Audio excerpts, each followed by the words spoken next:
Shalom jemaat yang Tuhan kasihi, haleluya.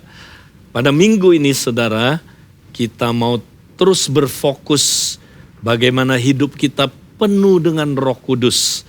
Nah, hari ini saudara, kita mau membahas bagaimana kita penuh dengan Roh Kudus sepanjang hari.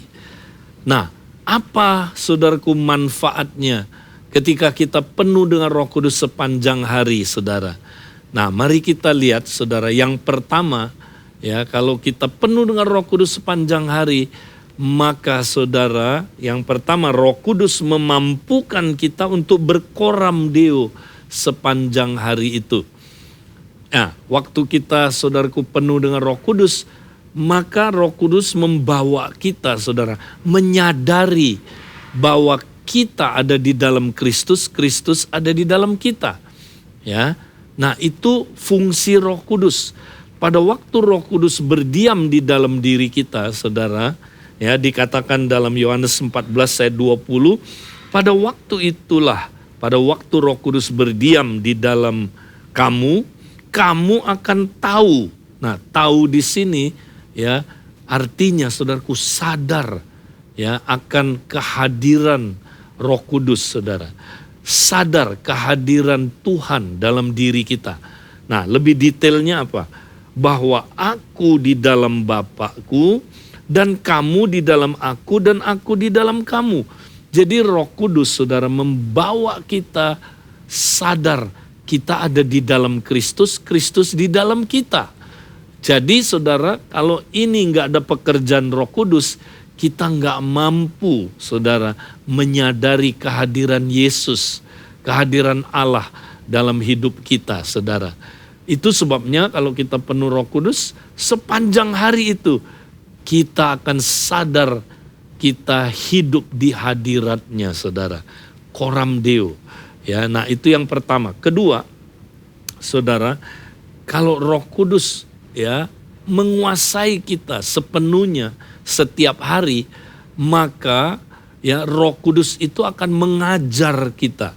Ya, dikatakan dalam Yohanes 14 ayat 25 sampai 26, semuanya ini kukatakan kepadamu selagi aku berada bersama-sama dengan kamu, sebab penghibur yaitu Roh Kudus yang akan diutus oleh Bapa dalam namaku, dialah yang akan mengajar segala sesuatu kepadamu dan akan mengingatkan kamu akan semua yang telah kukatakan kepadamu.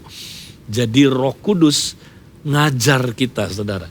Karena Roh Kudus meneruskan peranan Yesus dalam pemuritan. Ya, di mana kita pemagangnya. Yesus dulu ngajar murid-muridnya, tapi setelah dia saudaraku mengutus Roh Kudus melanjutkan ya, seperti Yesus mengajar pemagangnya, demikian Roh Kudus melanjutkan tugas itu saudara. Jadi kalau kita penuh Roh Kudus, kita sedang melakukan pemagangan. Kita sedang magang dengan Tuhan ya. Melalui Roh Kudus kita diajar. Ya, diajar apa saudaraku? Segala sesuatu, bahkan saudara, Roh Kudus mengingatkan kita akan apa yang Yesus telah ajarkan, firman Tuhan. Ya, jadi Roh Kudus mengajarkan kita firman Tuhan. Ya, supaya kita makin paham firman Tuhan, ngerti bagaimana mempraktekkannya saudara ya. Kita boleh saudaraku menjadi muridnya. Nah, selanjutnya saudara, bahkan kalau kita penuh Roh Kudus saudara ya, maka Roh Kudus akan menolong kita bisa mematikan 3 akar dari dosa. Nah, akar dari dosa itu disebut keinginan daging. Yaitu apa saudara? Keinginan daging, keinginan mata, dan keangkuhan hidup. Ini akan mati saudara kalau kita penuh dengan Roh Kudus, berjalan dalam roh. Ya, Galatia 5 ayat 16 bilang, maksudku ialah hiduplah oleh roh. Ya, atau bahasa Inggrisnya walk in the spirit, maka kamu tidak akan menuruti keinginan daging. Jadi kalau kita berjalan dalam roh saudara, keinginan daging kita mati. Ya, mati saudara. Dimatikan oleh siapa? Oleh roh, bukan dengan kekuatan kita. Ya, wow, luar biasa saudara. Ya, jadi mari kita saudaraku terus setiap hari berjalan di dalam roh, dipimpin roh, dipenuhi dengan roh. Nah, berikutnya lagi saudaraku, ya, Roh Kudus menolong kelemahan-kelemahan kita. Di dalam Roma 8 dijelaskan saudara, ya, bahwa saudara, ya, kita yang hidup di dalam Tuhan saudara, hidup yang baru ini saudara, kita tidak bisa terlepas dari penderitaan. Ya, ada tantangannya, ya, ada cobaan, ujian, ya, bahkan aniaya, ya, bahkan saudaraku penderitaan-penderitaan, ya, yang kalau kita tanggung dengan kekuatan kita nggak mampu saudaraku. Kenapa saudara? Ya, karena kita lemah. Tapi dikatakan demikian. Demikian juga Roh membantu kita dalam kelemahan kita. Ya, Roma 8:26 mulai dikatakan sebab kita tidak tahu bagaimana sebenarnya harus berdoa. Tetapi Roh sendiri berdoa untuk kita kepada Allah dengan keluhan-keluhan yang tidak terucapkan. Dan Allah yang menyelidiki hati nurani mengetahui maksud Roh itu. Yaitu bahwa ia sesuai dengan kehendak Allah berdoa untuk orang-orang kudus. Jadi kalau kita penuh dengan Roh Kudus sepanjang hari, saudaraku, Roh Kudus tolong kita dalam kelemahan-kelemahan kita. Saudara, waktu kita ngalamin masa sulit, masa sukar, masa di mana ada penderitaan-penderitaan, saudaraku, Roh Kudus menolong kita. Karena kita lemah. Waktu itu kita berdoa aja kadang-kadang kita bingung. Ya, bagaimana berdoa kita nggak tahu. Waktu itulah Roh sendiri berdoa di dalam kita kepada Bapa. Wow, ini luar biasa saudaraku. Ya, Roh Kudus berdoa di dalam kita saudara. Ya, dengan keluhan-keluhan yang tidak terucapkan. Nah, kalau kita saudaraku dipimpin Roh tiap hari, maka kelemahan-kelemahan kita mendapatkan pertolongan. Ya, Roh Kudus nolong kita. Ya, bukan hanya itu saudaraku, juga orang-orang kudus lainnya. Ya, kita bisa dipakai Tuhan berdoa syafaat buat orang-orang kudus yang sedang mengalami penderitaan, sedang mengalami saudaraku masa yang sulit. Ya, wow, ini luar biasa. Berikutnya yang terakhir saudara, kalau kita penuh dengan Roh Kudus pasti membawa kita kepada jiwa-jiwa. Ya, pasti. Karena tujuan Roh Kudus, ya, dicurahkan kepada kita saudara supaya kita menjadi saksi, ya, bagi Dia saudara. Kita saudaraku menjadi berkat dengan apa saudaraku? Kita memenangkan jiwa. Ya, Roh Kudus yang bawa kita kepada jiwa-jiwa.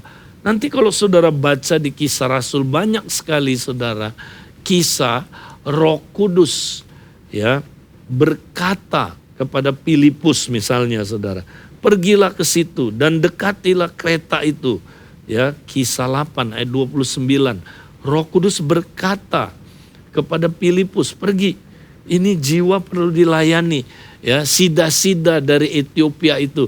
Maka Filipus pergi saudaraku dan akhirnya memenangkan jiwa ini bagi Tuhan.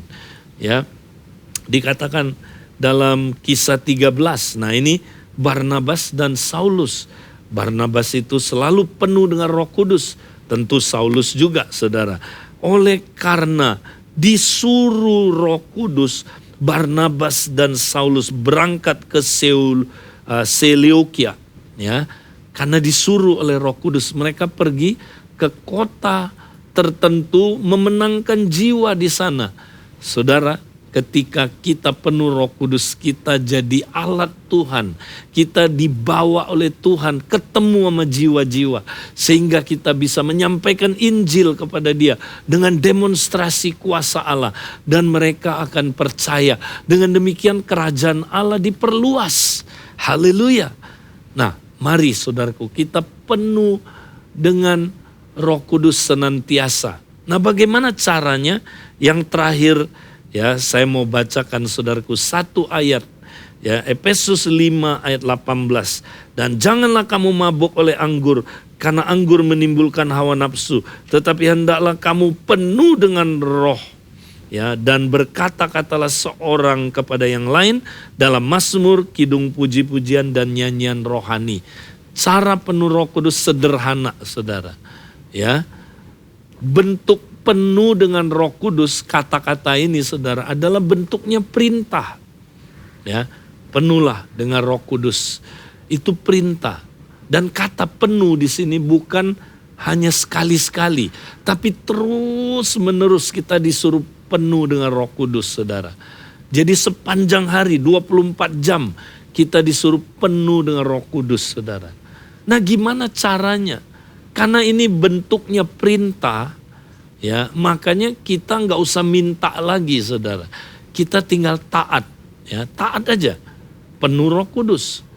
Nah, seperti, saudaraku, kalau orang penuh dengan anggur, saudara, dia dikuasai oleh anggur itu, oleh alkohol, sehingga, saudaraku, pikirannya, perasaannya, ya, apalagi, saudaraku, perkataannya dan perilakunya ngaco, ya. Nah, demikian juga, saudara, kalau kita penuh Roh Kudus, saudara, ya, pikiran, perasaan, ya, apalagi, saudara, perkataan dan perilaku kita, saudara, ya, kita nggak ngaco seperti, ya, dikuasai alkohol, tapi pikiran, perasaan, perkataan dan perilaku kita dikuasai sepenuhnya oleh Roh Kudus, sehingga dipengaruhi oleh Roh Kudus, saudara. Nah, maka pikiran kita, ya, bukan lagi pikiran kita, ya, tapi pikiran Roh menguasai kita, pikiran yang benar, pikiran Kristus sendiri, pikiran yang, saudara, ya, benar, pikiran yang apa, saudara, kudus. Perasaan kita dipengaruhi oleh perasaan Roh Kudus, sehingga, saudaraku, perasaan kita damai, sukacita, tenang. Kita tidak takut, saudaraku, ya, di tengah badai apapun. Nah, saudara, perkataan kita, haleluya, perkataan yang dipengaruhi, dikuasai oleh Roh Kudus, sehingga perkataan kita menyembah Tuhan, bersyukur kepada Tuhan. Ya, perkataan kita apa, saudara? Perkataan yang diurapi Tuhan, termasuk, ya, kita berbahasa roh. Ya, saudaraku, puji Tuhan. Ya, kemudian apa, saudara? Perilaku kita jadi perilakunya Roh Kudus. Buah roh mulai keluar, saudara. Ya, apa itu, saudaraku? Damai, sejahtera, sukacita, saudara, kasih, kebaikan, kemurahan, kesabaran dan sebagainya. Saudara, ini buah roh. Nah, saudara, gimana caranya dipenuhi dengan Roh Kudus, saudara? Sederhana. Persembahkan tubuh kita, saudara, sebagai persembahan yang kudus, yang hidup, yang kudus, yang berkenan kepada Allah. Itulah ibadah kita yang sejati, saudara. Kenapa, saudara?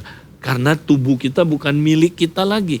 Ya, 1 Korintus pasal yang ke-6, ya, dikatakan, saudaraku, bahwa tubuh kita ini, ya, adalah apa, saudaraku? Adalah milik Tuhan, bait Roh Kudus. Ya, sudah ditebus dengan harga tunai. Karena itu kita harus serahkan diri kita. Nah, waktu kita serahkan diri kita, saudara, kepada Tuhan, Roh Kudus ambil alih. Disitulah mulai terjadi, saudaraku, Roh Kudus tuntun kita. Roh Kudus menguasai kita, memerintah kita. Sehingga kita mulai, saudaraku, digerakkan oleh Roh Kudus sepanjang hari itu. Mari kita praktekkan ini, saudara. Ya, caranya sederhana. Persembahkan diri, saudara, untuk Roh Kudus ambil alih, menguasai seluruh kehidupan kita. Tuhan memberkati kita, saudara. Haleluya. Amin.